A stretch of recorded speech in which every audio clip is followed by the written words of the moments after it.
Welcome to The Savage Truth with Cicely Davis. I am your host, Cicely Davis. Welcome back, American Savages, to The Savage Truth. I am your hostess with the mostest, of course, Cicely Davis. Super excited to be back with you.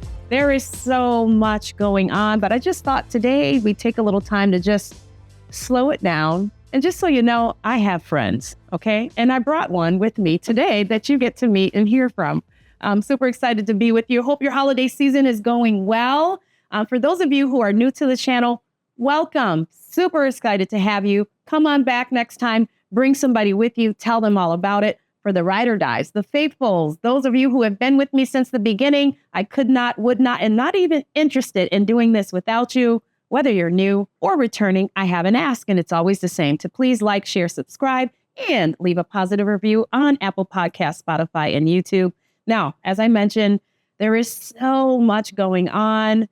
But you know what? I just feel like in this hectic season, I just want to slow down and introduce you to one of my friends. And I brought him here today with me. And his name is, I like to call Pastor Dale Witherington. Hi, Dale. Hello, Cicely. Great to be with you today. Just so you know, I actually refer to him as Pastor Dale, but his name is just Dale. Okay, he'll answer to Dale, but he is a pastor, and we're going to talk about him. He's just a very... just a faithful guy, but just an all-around amazing friend. He has an absolutely lovely, faithful wife who's not here today, but I want to mention Sue because I absolutely love and adore her. But I just want to talk to you a little bit about what's going on in this state of Minnesota. And I have someone who's very, very active in Minnesota and getting us back on foot and getting our society back to where it's going to be. He's very active. And so we're going to hear from him today about a lot of his efforts. He has a unique and amazing story. And the way I want to start out, Dale, is by letting everyone know, because they don't know, the very reason that I actually decided to run was because of you. You are the person who encouraged me, inspired me, and really kind of gave me that boost, that kick, that inspiration to put myself out there. And so for that, I've said it before, but I want to say it to everyone, to you in front of everyone. Thank you so much for that. But, you know, there's something going on. There's something about our state. Yeah. So many things about our state. And so I really want people to get to know you, who you are, what you do, and what you're doing right now. And let's just talk politics in Minnesota, and politics in America today. Okay. Well, first of all, thanks for having me, number one. Yeah. And number two, when you came and said you thought that God was calling you to run, I think that's the first thing that you and your husband, Brad, Sue, and I sat down and say, okay, let's just talk about that, because if God's calling you to run, then that's the thing you need to do. You didn't choose to run because Dale gave you the idea to run. God gave you the idea to run. So let's give God the credit. Oh, right. Right? But this is why I like him so much. But we talked a little bit about what that could look like. Yeah. And sometimes God calls us to run because he's trying to make a statement, whether we win or not. Mm-hmm. You know, John Quincy Adams was famous for his statement of duty is ours, results are God's. Yeah. Right? Yeah. So a little bit about our ministry, a little bit about our connection. Yes. Because I think you and I, we connected, we had at the time the same home church. Yes. They had me speak on a topic. Mm-hmm. And we had a table out in the atrium area afterwards. And this very energetic woman comes running up to our table and said, I need to get involved. And that's really how I remember it starting. Sure. You were simply, at that time, a faithful follower of Christ who was looking for your calling. Yeah. And that's where a lot of Christians are in America. I came to Christ a long time ago. Yeah. I came to Christ in 1969. And one of the common themes in the church has always been, if you want to find your life's purpose, find your life's meaning, come to Jesus, because you'll find purpose and meaning in him. Yeah. And there are still a lot of people who have been in Christ for 5, 10, 15, 20 years. They still don't know what the purpose and meaning is, apart from the fact that they've received eternal salvation. They're new in Christ. They're different people, but they're still searching for what does he have me to do? Sure. You know, Jesus said in John 17:4, Father, I have glorified you by completing the task you've given me to do. Mm-hmm. That was one of the verses that stirred me decades ago because I would look at that and say, Father, I want to glorify you too. What's my task?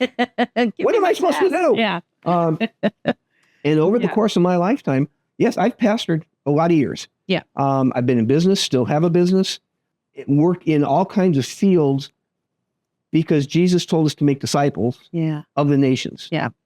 So no matter where we are, we're disciples carrying out the advancement of God's kingdom on earth. If we're doing his will, his thing, that's what's happening. Yeah.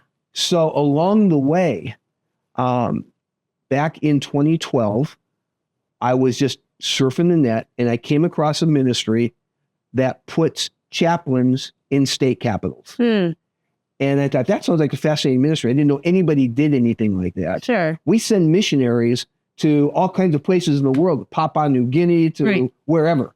But we don't normally send missionaries to state capitals here in the United States. And that's exactly what this group did. Wow. And it turns out that the Minnesota position had been open for 2 years.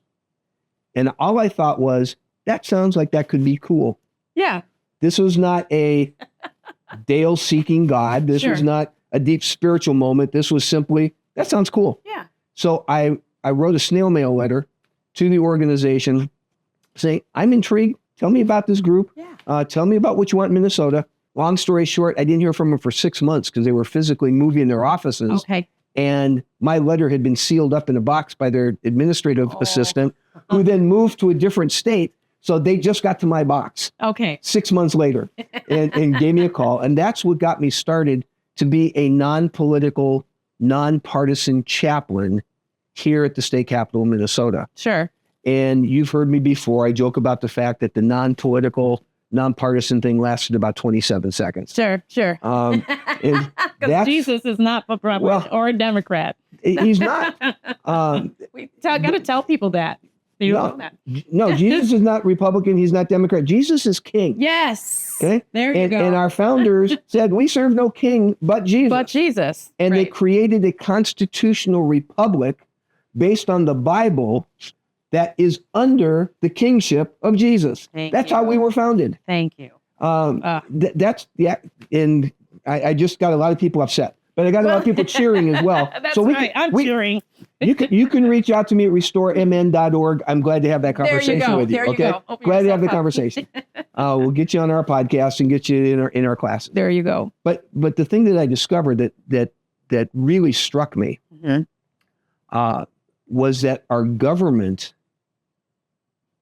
that was screaming separation of church and state, right? Which, by the way, is not in our Constitution. Correct. Okay. Yeah. So let's clear that up real quickly. Please, let's address that. When our nation was founded, the institutions of church and state were separated, unlike most of the English nations. That was the distinctive. But the protection was to keep our government out of the affairs of the church. But it was not to keep the church from bringing morality into the government. Wow. Okay. So our nation was founded with the understanding that God ordained 3 institutions. The first is the family. Everything circles and focuses on God developing families. And when you have a number of families, he establishes government to give moral order to a society of families. So the question becomes, from where does government get its morality? It's supposed to come from God's scriptures. Right. And so it's the job of the church to raise up men and women that God can then use to serve in government to help take care of our families. That's why we've got Proverbs 29:2. When the righteous rule, the people rejoice. When the wicked rule, the people groan. And this helps too for anybody who's listening who says, gosh, I don't think the church should be involved in politics, or Christians shouldn't be involved in politics. You can't prove that from the Bible, number one. And number two, we're not, when we meet with pastors and churches, we're not trying to turn churches into political institutions. Right. Churches are to raise up disciples, and God needs those disciples in every sphere of our culture. Yes. So the difference is not that churches are involved in politics. The difference is that churches need to raise up men and women who are righteous to serve in government. And then in government, they do politics. And what is politics supposed to be? Because I've joked that politics it comes from the Latin, poly meaning many, and ticks meaning blood-sucking insects.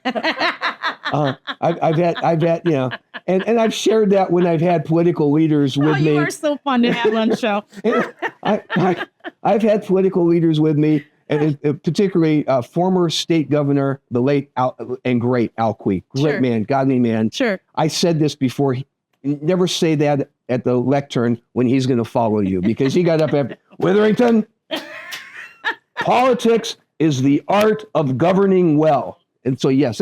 So we need to raise up righteous men and women to govern well. Right. For the protection of our families and societies. Right. So that's the role that the church is supposed to be having in this whole thing. So when I got into that role as a chaplain, they were creating all kinds of legislation that was infringing on that foundation. Sure. For instance, my first session was a session of 2013.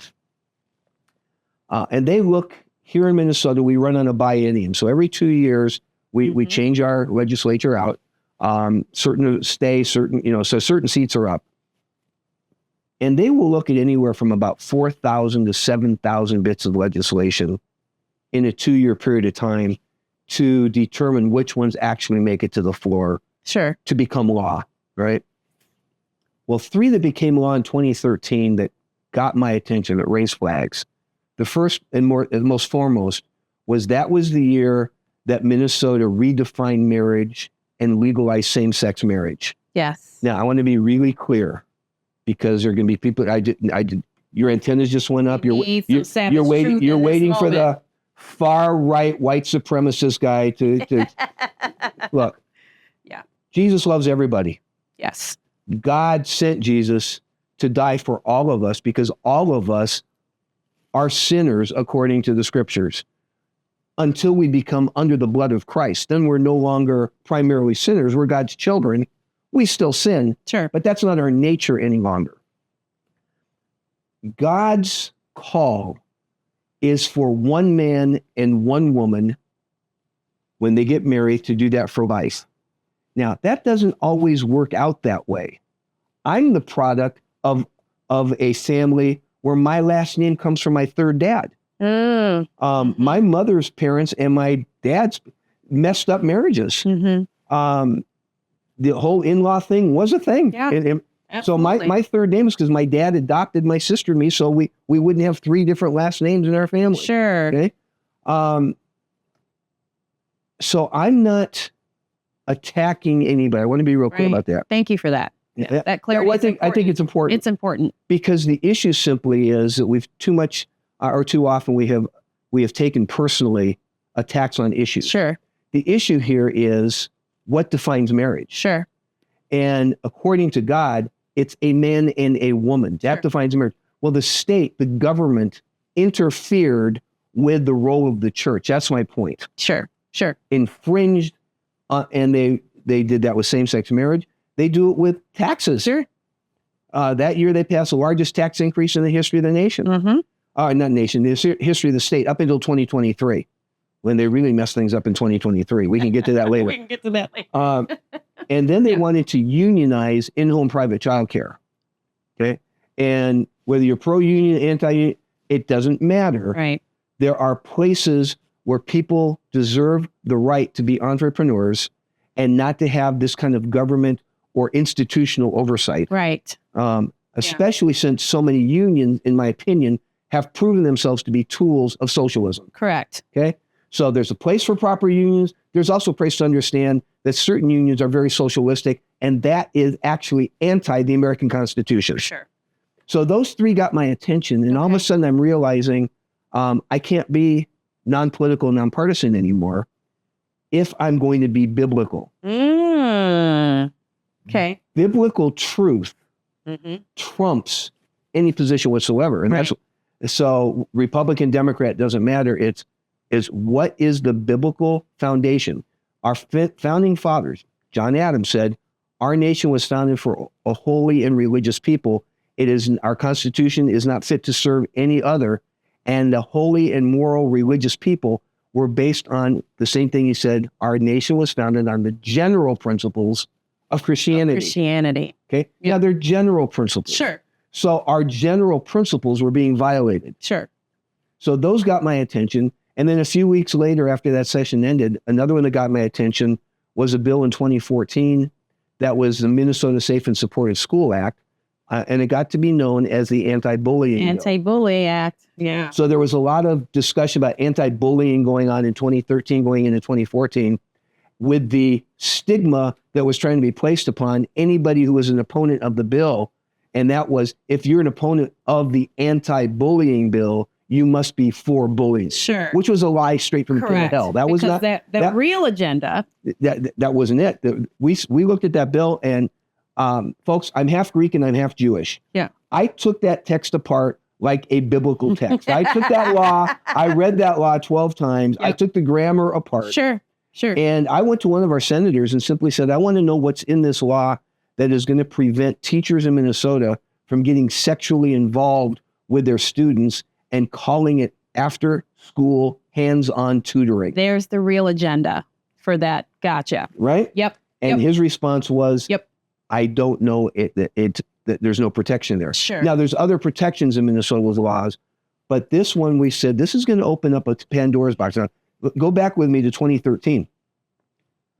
We said, if this bill passes in 2014, we're going to see men wanting to have access to women's bathrooms in public. Pay attention. Yeah. We're going to see boys wanting to play sports on girls' sports teams. Huh. We're going to see boys that want to get dressed in the locker rooms with the girls, shower with the girls. And if they are on an overnight traveling team, you put 4 teenagers in the same room, you have a teenage boy in the same bed with a teenage girl. We'll see that.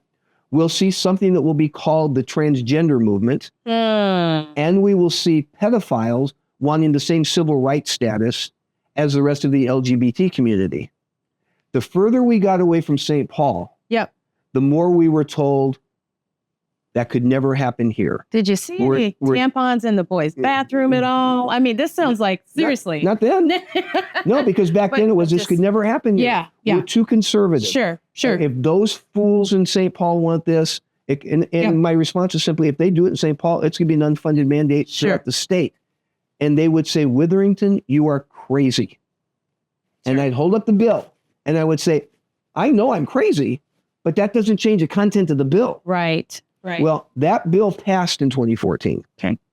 I wish we'd have been wrong, but of course, here it is 2024. And all that stuff happened really fast. Sure. Okay, so we took these 4 bills and I started doing a deeper dive because up until this point, I was really not very political at all or very politically astute. Sure. I was there to be a pastor. Yeah. I was there to pray with our legislators. I was there to develop relationships, to pray with their spouses, to pray with their families or for them. And we were doing that. But this was new territory for me. Okay. And yes, this was just kind of Minnesota, except for the fact that this anti-bullying bill, it turns out that 15 states were carrying the same template in their states. Okay. So this is becoming a national kind of a thing. But then when I looked at those 4 bills together, I discovered through some other data and research that I was doing that there were 45 written goals of the American Communist Party. It's part of the congressional record from January of 1963. Wow. There are 45 written goals to turn America into a communist country. Those 4 bills I mentioned correspond directly to 18 of those 45 goals. Wow. And in 2013, I couldn't run around the country saying the commies are coming. Nobody was talking communism. Nobody was talking socialism in 2013. It took Bernie Sanders and Maxine Waters to make that popular in 2016. Sure. So for the 3 years that I did this, I just had to go with what's the common thread of socialism and communism. The common thread is atheism. It is, there is no God, which is completely antithetical to our founding fathers, to our Declaration of Independence, where the Creator is mentioned 4 times, and to our Constitution, where, yes, God is mentioned. For those who will say God is not mentioned in the Constitution, It says in the year of our Lord. Yes. It ties directly to the Creator God 4 times in the Declaration. So you can't have any connection with a nation founded under God and his laws and principles, Okay. and then a Congress or a state legislature creating laws to drive God out. Right. Right. Okay? Right. And that's where I still agree with you that the Democrat Party and the Republican Party, God is neither Democrat nor Republican. Sure. And that just made some people mad for calling it the Democrat Party and not the Democratic Party. And that's because the Democratic Party has not been Democratic Correct. for at least the last 10 years that I have been At least. serving as a chaplain. Sure. And here's what I mean by that. They've gone overboard. Yeah. This is not a secret. They've gone overboard for a long time, wanting to take God out of their platform. Sure. Completely. They want God out of their party. Sure. Today, they have got in the state capital of Minnesota, as we sit here today, a brand new Christmas display Wow. to Satanism. Yeah. Okay? Now, I can almost guarantee that anybody who's putting that up is voting a whole lot more for the Democrat side of things than the Republican side of things. Right. And that was made clear in this presidential election when out of the heart the mouth speaks. Yes. We had one presidential candidate tell 2 college students when they said Jesus Christ is Lord. Yeah. She immediately responded, "You're at the wrong rally." Kamala Harris. Let me say your name. Okay. Kamala Harris. We're referring to Kamala Harris. Yes, we are. And Yeah. 3 days later, 4 days later, I can't Yeah. remember exactly the exact days, when I was invited to be at an Evangelical Leaders for Donald Trump meeting in North Carolina, in Charlotte, North Carolina, they made it very clear there that the Republican Party, you can't call the Republican Party the Christian Party. It is not. But it is the party where Christians and those who would say Jesus Christ is Lord are still welcome. Sure. We still have a voice. Yes. Now, people will now say, you're trying to be a theocrat. You're trying to create a theocracy. No, God is king whether we acknowledge it or not. That is correct. But the United States has got a president. Yeah. And the president is not God's spokesperson. The Right. president is the CEO of the United States, who is meant to lead in conducting the business of the United States, along with our Congress, Senate, and House, and our judiciary, the Supreme Court, and the court system. But we're supposed to do it under the auspices of the principles Yes. that God has given us. Right. And in that way, we honor God. And when America has honored God historically, we have been prosperous. Yes. We have been at peace. Now, we've had a lot of wars in our history. Yep. But we've had periods of peace. And God blesses this nation. How can a nation with such a small percentage of the population of the world And so young. and so young become the leader Leaders. of the world? But leaders in finance, leaders in innovation, leaders in art, leaders in medicine and education. I mean, you're talking about a nation in comparison to, there are ancient nations and we are so young. Yeah. There's a reason for that. And that is not a coincidence. It's not a coincidence. No. And we're not putting any other nation down. In fact, what No. we're trying to tell the other nations Right. is here's the formula. Here's the formula. The formula is Yes. learn God's principles and honor them Right. as a nation. Right. Now, the United States of America, we are in a spiritual battle. We are not spiritually bankrupt, Right. but we're lagging way behind. And So, yeah, go ahead. that's just a great segue to talk about, because I was a kid and, again, just did not have the,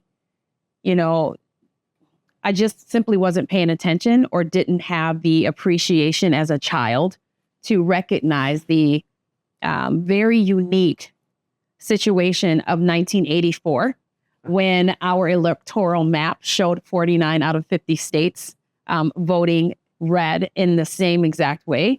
And of course, now moving to the one state that voted blue, the irony of life. But I talk so much about this because to me, what's so interesting and what's really something that I feel is more celebratory about it, and the significance of it is I'm praising that situation. I'm praising the Americans and that connectivity.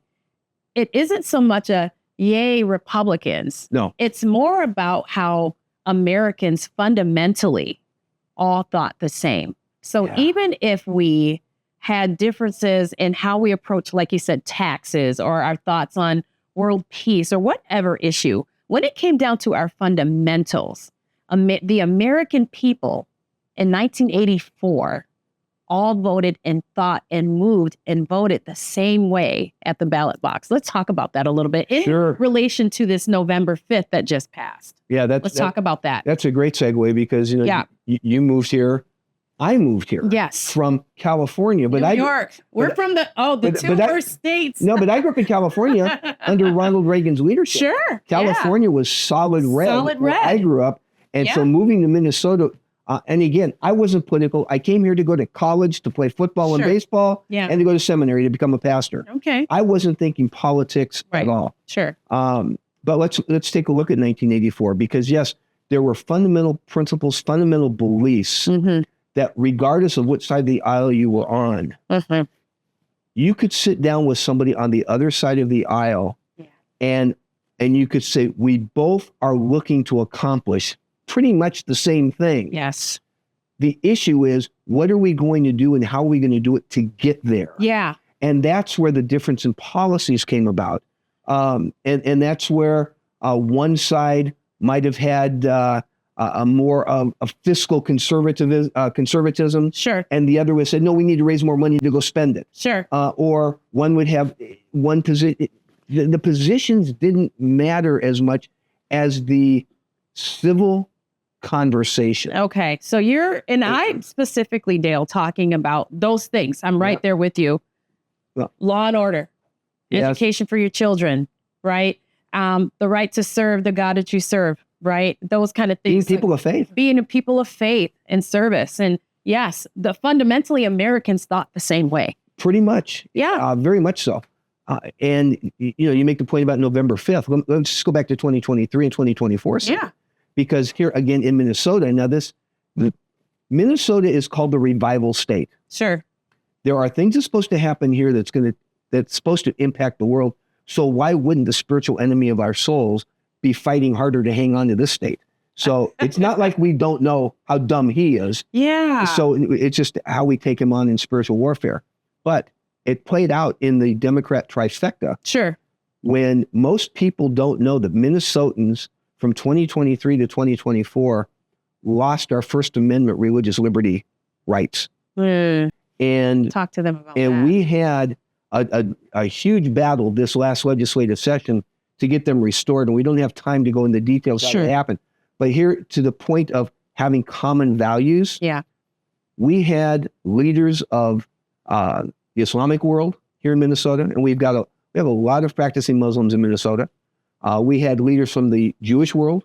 We had leaders from the Christian world, Protestant and Catholic, very respectfully testify in committee that on the basis of faith, that Minnesota law has always respected people of faith. Sure. And to please correct the mistake that they had made in 2023. Well, they did two things. One is they said it wasn't a mistake. This is what we wanted. This was intentional. And then one particular committee woman who is a state representative, and she wants to convince all of us that she's a man, just like we have one man that wants to convince us that he's a woman in office.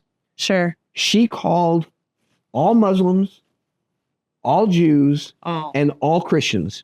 She responded to all of them, people of faith, as being disgusting 5 times in open committee. Wow. My point is simply to say, there have always been people on opposite sides of the aisle, opposite sides of the religious spectrum, that their personal opinions might have been people of faith or disgusting. Sure. But to have a legislator make that a targeted issue to deny people the religious liberty that is guaranteed to us in the First Amendment. Yeah. And their argument is inclusivity. Now think about what we've been hearing about DEI for the last few years. Yeah. Diversity, equity, inclusivity. Right. Inclusivity trumps your First Amendment rights.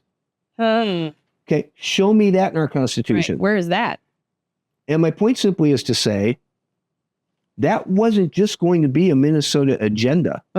That would have spread throughout the nation, right, if that would have been able to hold. And that's one of the significant issues, I think, that stood for us in the November 5th election, is people in America finally were exposed to and started understanding that we've been lied to, that there's been an agenda, that the legacy media, it's no secret anymore, that they were carrying out the whims of a very ungodly part of the Democrat Party. Correct. And what I just said there was to give benefit of the doubt to the fact that there might be some Democrats who are godly. Maybe. I just haven't met any. I haven't met them. Okay, now I just got somebody really mad at me here in Minnesota or across the country. My point is, if you're there, I'd love to meet you. Yeah. I would love to sit down with you and have a discussion. Please. Because I'm not trying to be ugly and offensive. Sure. And as much saying, this is what my experience. Well, it's been a challenge for me as well, and I have family members, so this is a challenge for me. Yeah, and you're the gray-haired white supremacist too, right? I am the red sheep Yeah. in the family. My goodness, yes. So yeah, it's a problem. So we've got across the country a morality issue, right? And if there's anything that we need to do, in my opinion, as a nation. It is, as a nation, it is to return to the founding principles under which our founders operated. And our founders, folks, were not deists. Now, there were some who probably were, but even the least religious, or those who were recognized as the least religious, Benjamin Franklin and Thomas Jefferson. It's important. They loved the Bible. Yes. They spoke the Bible. Savage truth right here. Benjamin Franklin quoted the Bible dramatically in his constitutional in Congress to help break the impasse as to why we couldn't get a constitution. Sure. He was quoting scripture without telling people he was quoting scripture. Thomas Jefferson, as president, said that the Christian religion is amongst the freest of all. And it's the best for science. It's the best for the arts. It's the best for all the things you were mentioning. Yeah. And he said, as your chief magistrate, I give it my highest commendation. So Christianity was at the heart of even those that some people want us to believe were deists. They weren't. They were not. Okay. Or at least their worldview was not. Sure. They believed in the God of the Bible who gave us the principles from which we could write the Declaration and the Constitution. And the biggest challenge to us today is to get back to the heart of the original intent of our Declaration and of our Constitution that was said. It was written for a moral and religious people. It's time for us to reinvestigate what that biblical morality looks like. Sure. And that's why our ministry, Restore Minnesota, focuses on promoting and teaching what biblical citizenship looks like. Okay. And so we have teams of people around the state, and now we've got teams of people coming from different states that are asking us, can you help us set up community action teams where we are? Because it's time for us to reintegrate into our backyard, into our neighborhood, whether it's somewhere in Montana, somewhere in Tennessee, Texas, Florida, whatever, Michigan. We got people from all these states saying, we need to restore the principles upon which our nation was founded, which we know came from the Bible. Right. Can you help us do that? Yeah. So that's what our ministry is doing. Fantastic. Did you see a surge in enthusiasm and growth because of the November 5th election? And I want to also discuss, as we saw, especially towards the closing end of Donald Trump's election run with J.D. Vance, this term white evangelists So the attack on Christianity and white Christian socialists. And Christian the nationalism. Christian nationalism. Let's talk about that. Well, what I saw in terms of the upsurge of enthusiasm, excitement, and wanting to engage, that didn't happen after November 5th. Okay. That happened after Joe Biden won. Okay, Great. That's when people said, no, something's wrong here. Something's wrong. Okay, And something's wrong in our backyard. great. And it's time that we engage. Sure, But we need to have some help. We need to have some directions. sure. So that's where we came up with our mission statement. Our mission statement says, Restore Minnesota exists to restore righteousness. Now, we say in Minnesota, but you can put whatever state. Right. We exist to restore righteousness in Minnesota, in Alabama, wherever, by promoting biblical citizenship that educates, equips, empowers, and encourages Holy Spirit-led engagement, county by county, community by community, family by family. That will result in both spiritual and civic transformation, and it's all based on the teachings of Jesus Christ, on the life, death, resurrection, gospel of Jesus, which is upon which our nation was founded. Sure. So, and we've got 5 pillars that come from that. So these are the things that hold us all together, that allow people to come together in community, say, okay, what is God asking us to do here? Okay. And we saw that enthusiasm, and some of it was fear, quite frankly. Sure. You know, because we didn't know what we were going to get with the Biden administration. Although those of us who'd been engaged for the 8 to 10 years before knew what we were going to get, and there were some things that we were not comfortable with. Sure. So that's where these people, they're just coming out of the woodwork. Okay. Now, as a result of November 5th, here's what we're suggesting. We won an election, but we haven't won anything yet. Sure. We've won the opportunity to make the changes that are necessary. God is giving us a reprieve. And from a biblical foundation perspective, whether it's an Old Testament perspective, I told you I'm half Jewish and half Greek. Yes. So whether it's an Old Testament perspective or whether it's a New Testament perspective, there are scriptural principles that need to be reestablished in our local communities. So when we talk about restoring righteousness, for instance, my wife came up with a brilliant exercise. She simply asked people, what would your community look like if you actually had righteousness restored? How would you be operating? Sure. And you go across the board, because this is not just government. Yeah. You know, it is arts. It is the entertainment world. It is the media. Yep. It's science and technology. It's business. It's commerce. It is government. Yeah. It's families. It's the education realm. It's the church realm. Yeah. If the church was doing its job, now I'm going to go step on toes of church people, particularly We need to step on cracks and toes in church. Particularly the 86% of pastors in America, according to George Barna's survey, 86% of pastors who are abdicating their biblical responsibilities. We'll have you back on to talk about that on another show. The reason why we are in the moral crisis that we're in is because the church let it happen. Yes. Pastors didn't know that the Johnson Amendment and their 501c3, they don't know how to deal with that. Sure. They don't know what they can and can't do. Sure. And so we've got pastors who will tell me, Dale, I've got Democrats and Republicans in my church. My response is, then what you're telling me is you're concerned what check is going to walk out the door. Correct.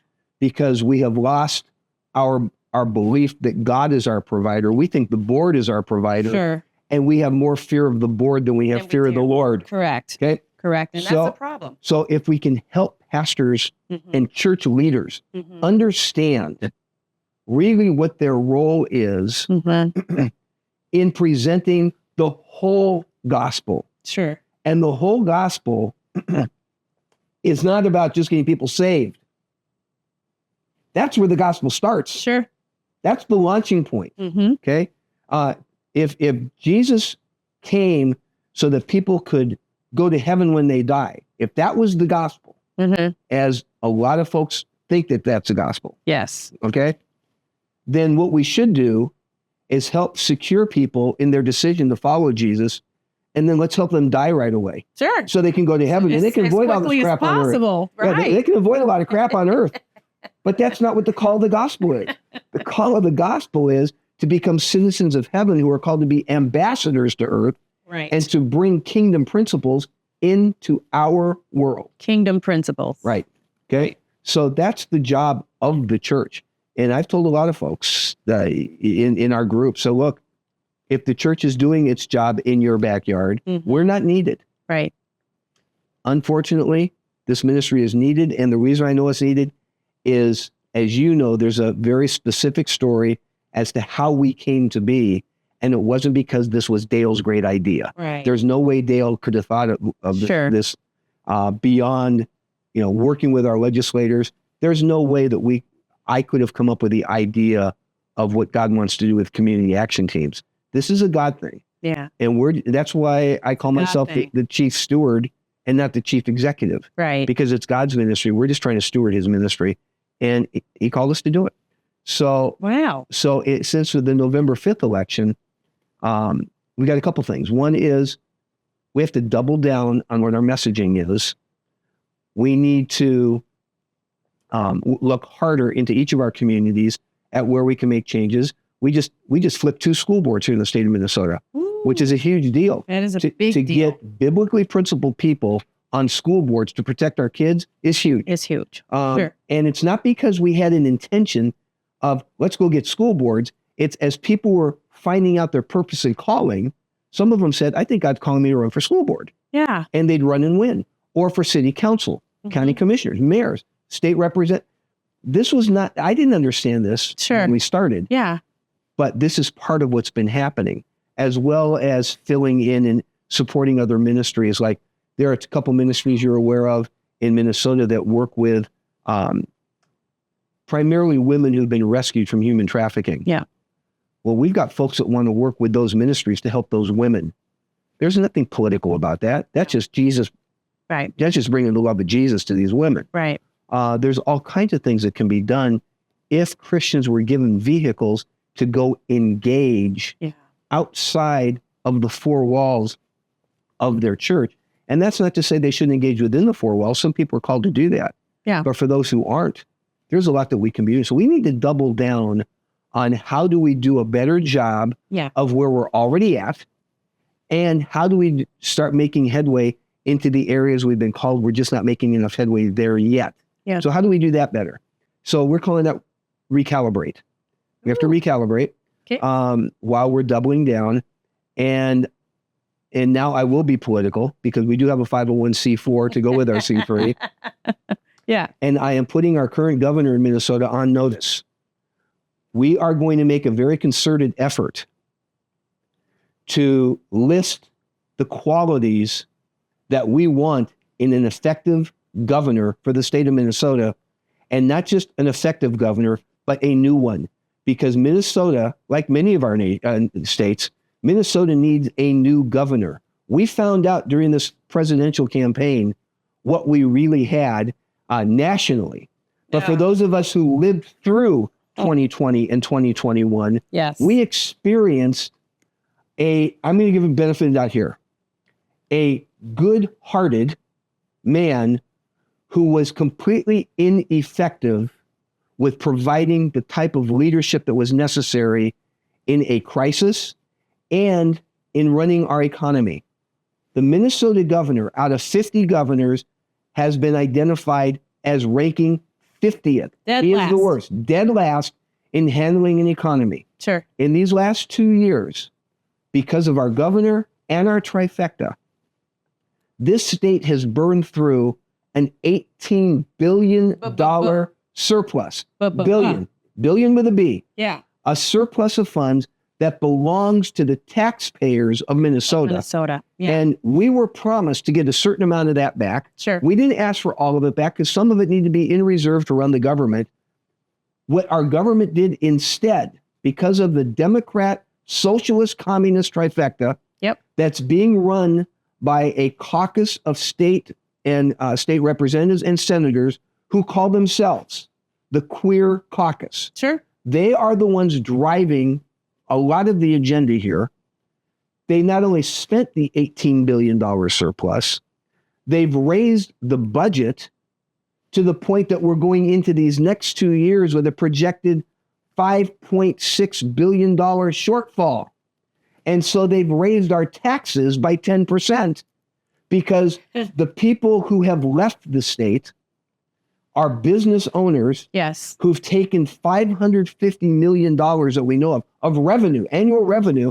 They're taking that out of the state. Yeah. And we are bringing into the state non-producing, Sure. non-revenue generating people. And some of these people desperately need a home. But what we're losing is the ability to properly take care of them. So what do? We tax the productive people of Minnesota more to cover for those who are not productive, and many of them who don't want to be, because of the welfare programs that will keep them enslaved on welfare forever. Sure. And if people don't understand that, they don't understand the policies of the Democrat Party. Yeah. So these are some of the things that hold people in bondage. Yeah. And our job as Christians is to help people get freed from all bondage. Yeah. And it's spiritual, it's political, it's financial, it's educational. That's our job. Sure. And so those are the things we will be fighting for. And November 5th has given us the impetus to help us move forward to have that fight. You have to tell the people about where to find you, talk about, how they can get connected with your organization. Yeah, you can take part of that. Yeah, you can go to our website, Restore MN. MM is the abbreviation for Minnesota. RestoreMN.org. Now you're going to go there and you're going to see some stuff. Say, wow, you haven't updated this forever. And that's because we are right now, currently, even as we sit here, we have hired a production company through our director of communications who is going through, and we are gutting and we're changing, upgrading the website. So we are in process of doing that. So that's the first place to go. Sure. Second place, and this will be a shameless commercial. Yeah. Our first book is coming at the end of January, beginning of February. Sure. It's called Courageous Christianity, Living a Life of Faith in a World That Desperately Needs Jesus. This book, it's not, the first half of the book, it's only going to be about 100 pages, 115 pages, something like that. It's a short book. The first half of the book tells the Restore Minnesota story, but the purpose is not just to tell our story. The purpose is to bring inspiration to people to know that there is a way they really can find their calling and purpose in life. Yeah. And if they have not yet found how to do that, we maybe can be a help there. We can be catalytic to helping people find their calling. Folks, I don't know who you are. God created you, according to Psalm 139, with a very specific calling and a purpose. Yeah. He formed you. Jeremiah 29:11 tells you there is a purpose for your life. Yeah. Mark Twain said, the two most important days of a person's life are the day they were born and the day they find out why. One of my mentors, Dr. John Maxwell, has used that so much that I think John is taking credit for the quote himself, which is great, which we all do after a while. But I think there's two days in addition to those two. So most important days, 4. Number 1, the day you're born. 2, the day you find out why you were born. 3, the day you decide to pursue why you were born. And 4 is the day you actually engage in the pursuit. Yeah. Because a lot of people make decisions and don't follow through. Sure. So it's the follow through. So this book will help create that impetus for those who want it. The second half of the book helps them know they don't have to do it alone. It's how do you create these things that we've been calling community action teams? Yeah. What does that look like? And what do you do in the first 10 weeks? So our organization can continue to be a resource no matter where you are in the world. We can be a resource to you to taking back your local communities based on biblical principles and raising up godly Christian men and women, boys and girls, that say it's time for us to be leaders in all aspects of our community. Wow. And if God's calling us to be leaders, how can we do that? That's where we come in. That's where you come in. RestoreMN.org. Fantastic. And so I have always said, I've been saying for quite some time, that for some reason, Minnesota has served as the test dummy for some of the most progressive policies in the country. And so I just wanted to be able to share a little bit about, who and what is here in Minnesota that's here to make change. You haven't belted, you're staying put, and you're fighting the good fight of faith. And you're not growing weary in doing so, although there, I'm sure, some sleepless nights and a lot of tire and travel. But just wanted everyone to understand, because they saw nationally Tim Walz as a quote unquote representative of Minnesota, that there are actually leaders coming out of this state that's actually doing things on the And ground. he sold himself really well as a moderate representative in Congress. Yeah. That brought him the win to be the governor, to prove he wasn't moderate at all. And let me do a shout out to one of our groups that we love to work with, for people who are saying, what really happened in Minnesota? Yeah. Go to Alpha News. Look up Alpha News. It's one word, Alpha News, and just do a search on what the 2023 legislature passed in Minnesota. There is a detailed list in an article they wrote of the heinous bills, some of that we are actively fighting against even still now. But you can get a list of these bills, these bits of legislation. You can click on them and it will take you to them. But here's why I'm recommending that you do that.